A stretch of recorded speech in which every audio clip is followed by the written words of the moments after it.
Hi, ഇനി നമുക്ക് artificial Jasmine flowers എങ്ങനെ ഉണ്ടാക്കിയെടുക്കാൻ നോക്കാം. അപ്പോൾ അതിനായിട്ട് നമുക്ക് ആവശ്യമുള്ള ഐറ്റംസ് എന്ന് വെച്ചാൽ ഇതാണ് ജാസ്മിൻ ഫ്ലവർ കട്ടർ. ഇത് നമ്മൾ യൂസ് ചെയ്ത് കട്ട് ചെയ്യുകയാണെങ്കിൽ കട്ടിങ്സ് നല്ല നീറ്റായിട്ട് കിട്ടും. അതായത് സിസേഴ്സ് യൂസ് ചെയ്ത് കട്ട് ചെയ്യുന്നതിനേക്കാളും നീറ്റായിട്ട് നമുക്കിത് ടൈമും കുറച്ച് മതി ഇത് ചെയ്യാനായിട്ട്. ഇത് യൂസ് ചെയ്യുകയാണെങ്കിൽ വളരെ എളുപ്പമാണ്. റേറ്റ് എനിക്ക് കുറച്ച് കുറഞ്ഞൊരു റേറ്റിനാണ് കിട്ടിയത്. അപ്പോൾ ഇത് എവിടെ നിന്നാണ് വാങ്ങിച്ചതെന്ന് ഈ ഐറ്റംസൊക്കെ എവിടെ നിന്നാണ് വാങ്ങിച്ചതെന്ന് അറിയുന്നുണ്ടെങ്കിൽ ചോദിക്കാം.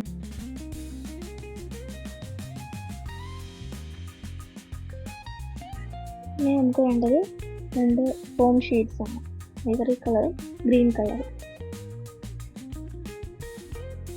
ഇനി ഈ ഐവറി കളർ ഷീറ്റിലോട്ട് നമുക്ക് ഈ കട്ടർ വെച്ചിട്ട് പെറ്റൽസ് എങ്ങനെ കട്ട് ചെയ്തെടുക്കാം, ഫ്ലവർ പെറ്റൽസ് എങ്ങനെ കട്ട് ചെയ്തെടുക്കാൻ നോക്കാം.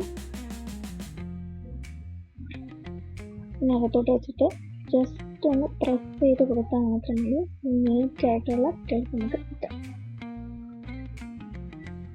പിന്നെ നമുക്ക് സ്റ്റെം ഉണ്ടാക്കാനായിട്ട് ഗ്രീൻ കളർ ഷീറ്റ് ഒരു 1 സെൻറ്റിമീറ്റർ വേണമെന്നില്ല.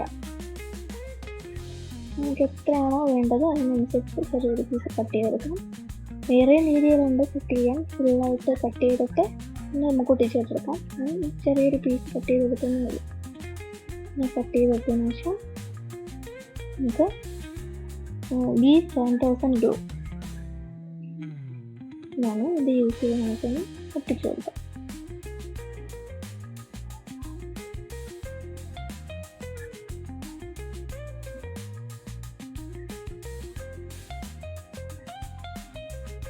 നന്നായിട്ടൊന്ന് പ്രസ് ചെയ്ത് വെച്ച് കൊടുക്കാൻ മതി.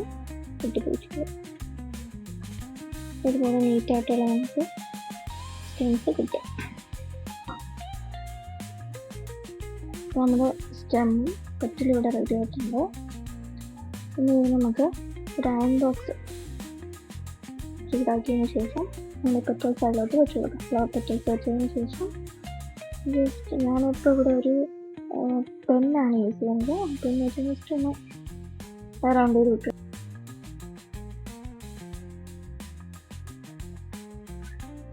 ഇനി 2 പെറ്റൽസ് ഒരുമിച്ച് വെച്ചിട്ട് ഒട്ടിച്ചെടുത്തു. അതിൻ്റെ ബാക്ക് സൈഡിൽ അല്പം ഗം അപ്ലൈ ചെയ്തിട്ട് അതിൻ്റെ സ്റ്റെം വെച്ചിട്ടെടുക്കാം.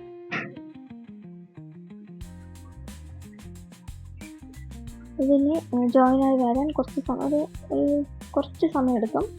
പക്ഷെ നമുക്ക് ഇതുപോലെ നല്ല നീറ്റായിട്ടുള്ള ജാസ്മിൻ ഫ്ലവേഴ്സ്.